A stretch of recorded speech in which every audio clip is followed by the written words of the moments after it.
Guys, welcome to Julius Academy. And yes, our topic for today: source document. So it is actually source document and book of original entry, but I decided to take this source document part so that you guys can understand what we are talking about. So we are seeing on that basic accounting process and system. Now, also, what's source documents? Source documents are documents that gathers and enables. Source documents are documents that serves as an evidence that a transaction has was taking place. So it helps to gather and classify information or accounting information before it is being recorded in what? In their book of original entry. So by book of original entry, I mean subsidiary books. Now, so we have main source documents. We have various types of source documents, but I decided to just streamline it to this. Alright, so now we have quotations, pro forma invoice, sales invoice, purchases invoice. Now they can call this sales invoice and bills. Yeah, we have our credit notes, debit notes, payment voucher, back paying slip, check counterfoil, receipt, purchase order, pay slip, delivery note, goods received note. Ones that are very important to your book of original entry. I will ensure that I touch it and I explain it and try as much as possible to link it to our book of original entry. Alright, let's get started. So now first one is what? Quotations. Now quotations is a document whereby a seller, it is a document sent by a seller to a potential buyer showing the price, the terms and condition of what? The goods that are about to be supplied or the services about to be rendered. That's what quotation note is talking about. Now when you send the quotation, when it is accepted by the buyer, then it becomes legally binding when the supplier issues sales invoice to them. So now what's pro forma invoice? Pro forma invoice is like a draft invoice, or you can say an estimate invoice sent by the seller to what? To the buyer. It is not an actual invoice, it's just to sell it's just to send show the buyer exactly how the invoice will look like. You understand? That's why I use the word draft invoice. It is being sent together with quotation, especially when you are dealing with importation. They send the two together. Remember, this is just a document that is telling us the price, that is the sum of the terms and conditions, and the price, the terms and the condition of the goods or services being rendered. So now, yeah, the next one is we've explained this too, because I want to make this class as brief as possible so that it will not be monotonous to you guys. Then you see these two is together forms an invoice. So let me first explain what an invoice is. An invoice is a document that an invoice is a document that shows that is used to request for payment. Yeah, let me put it that way. It is a document that is used to request for payment by the seller to the buyer for goods being sold or services being rendered. Now, if it is services, then it falls under what? Bills. This is your bill. But if it has to do with goods, then you could say what? Sales invoice or purchases invoice. It's a document that serves as an evidence, or it serves as a source document for what? Sales day book. So we use this with what? Sales day book, or we call it sales journal.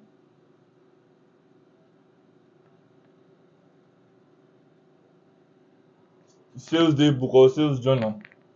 That is, it is used to what? To request for payment afterwards goods have been sold to who? To your to your customer. Now I notice people do mix it up with receipt. Invoice and receipt are not the same.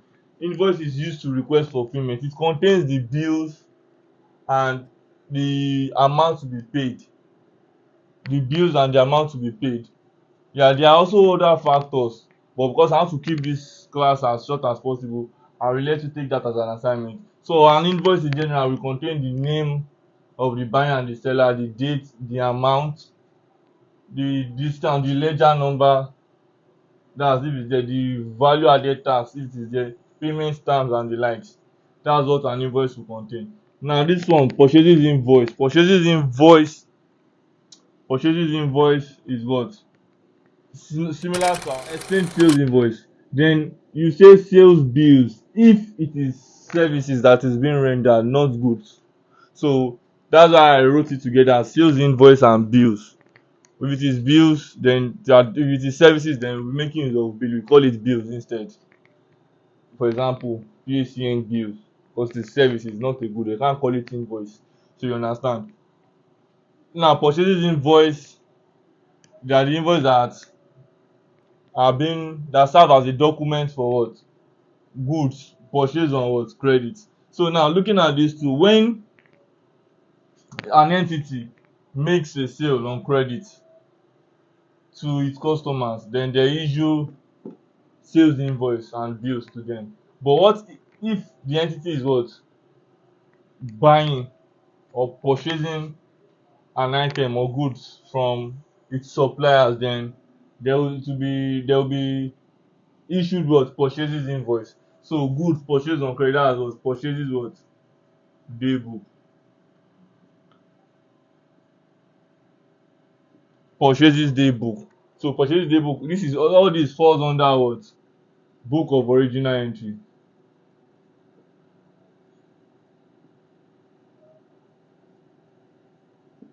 Although I'm not touching this today, but I'm just looking it up. Now, credit note. Credit note is a document sent by the it is a document issued when goods are being overcharged by the supplier. Now, it might not necessarily be suppliers, it can also be what? The customer. Or let's put it as customer.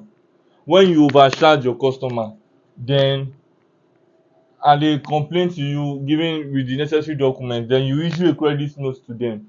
So credit note, if it is there's credit note issued and there's credit note received. You understand? So it is issued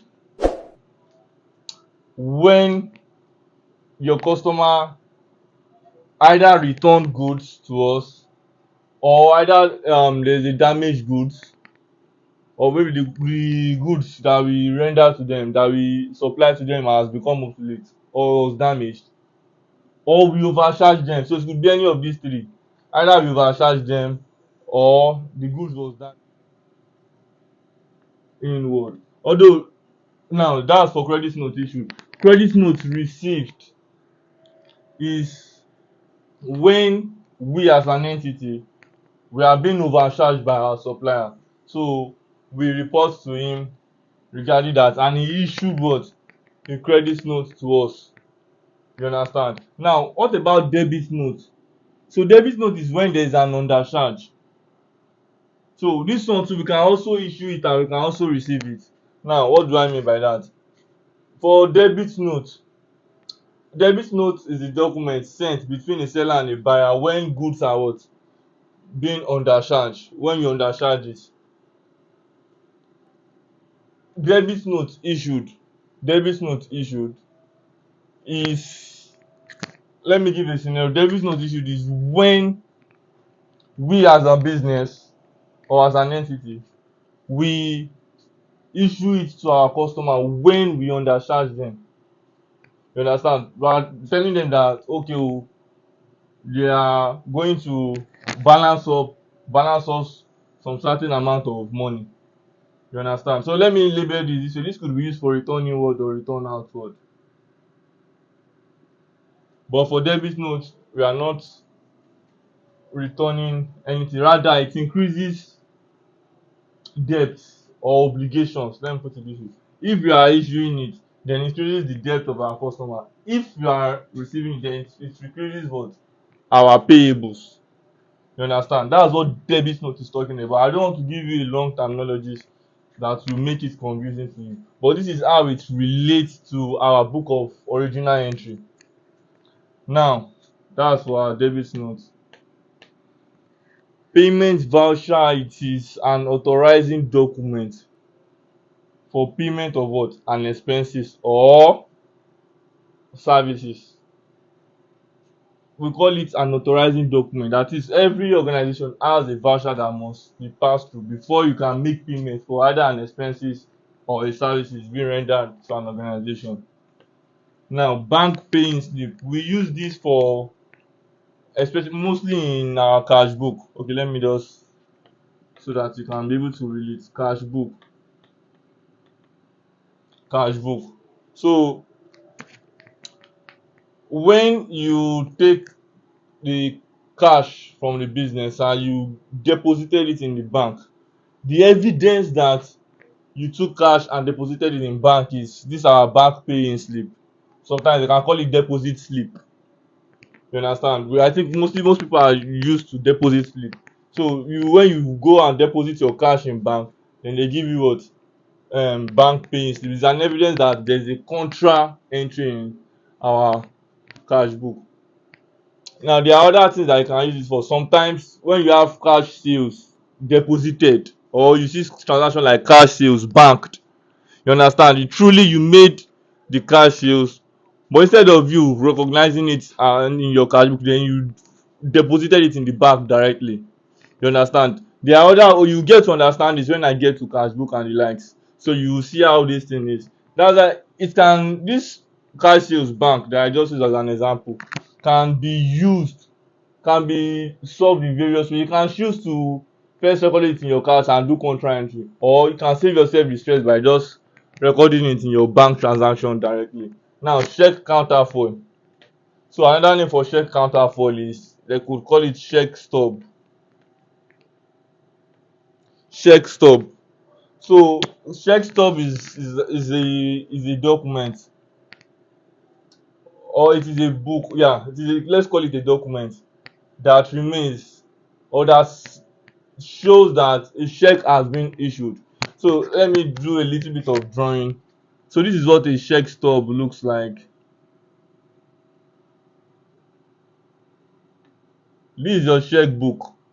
So when you must have issued your check, the name of the person, the amount in number, amount in figures and the likes, and the signature, then you rewrite the same thing on your check stub. You This is what you are going to tear and issue to whoever you are issuing it, whether to your customer or to your supplier. Then this will serve as an evidence that truly you have issued what? A check to a certain person. That's what check stub is talking about. You do not need any difficult definition for that. So now, what about receipt?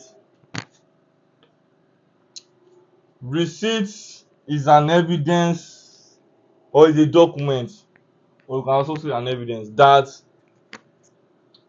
um a cash or bank transaction has been made. It could be either between a customer and a business, or between a business and what? A supplier. It's we mainly use this with our cash book also. So let me link this to our cash book. So it's an evidence that what? Transaction, cash or bank transaction has taken place between an entity and its customer or its supplier. Now, purchase order. Yeah, I want you guys to search for what purchase order is and what it is being used for, and give me your answer in the comment section, so I will attend to it. Then we have payslip. What do we use payslip for? Payslip is a document sent by an employer to an employee showing his gross emolument and payroll deductions. Now, that payroll deduction is talking about statutory deductions such as tax and the likes. That's what we use payslip for. We use payslip for to show our employee as an entity. When we want to, we use it to show our employee his gross emolument and his statutory deduction. It's as simple as that. It's as simple as that. So delivery note. This is the note that accompany the goods. It's a document that accompany what the goods being delivered to a customer or to an organization, depending on who you are delivering it to. It is self-explanatory, delivery note. Now, goods received note. This is the note that is being issued either by an entity to its supplier that goods are received in good condition, or it could also be from customer to your entity as well. So when you deliver goods to a customer, then they will issue a goods received note to you, signifying that okay truly you have received the note and you want the goods in the way it is. Therefore you can now request for what payment, depending on how you guys agreed, or depending on the terms and the agreement of between both parties. Now, bean card is a, or they call it synonymous to tally card. It is used to show the movement in inventories. So this one is usually used within an organization when you are dealing with materials, or let me just call it inventory in general. When you are dealing with inventories of tally card is a document that shows the movement in what your inventory within a certain period of time. So there are other one also. Okay, I did not include bank statement too. It's also an evidence. So bank statement is a statement that shows the transaction between bank and its customers, or bank and the entity, depending on how you are doing it. So bank statement is also part of what source document. You can also add petty cash voucher. Petty cash voucher is also a source document. Statement of account is also a what source document. So I would like to put an end to this short and brief class for today. Thank you very much for watching our video up to this point. If you have any question, kindly ask in the comment section. I will attend to you. Don't forget to drop your answer and purchase order in the comment section so that I can engage our post. Kindly like and subscribe. See you in our next class. Thank you.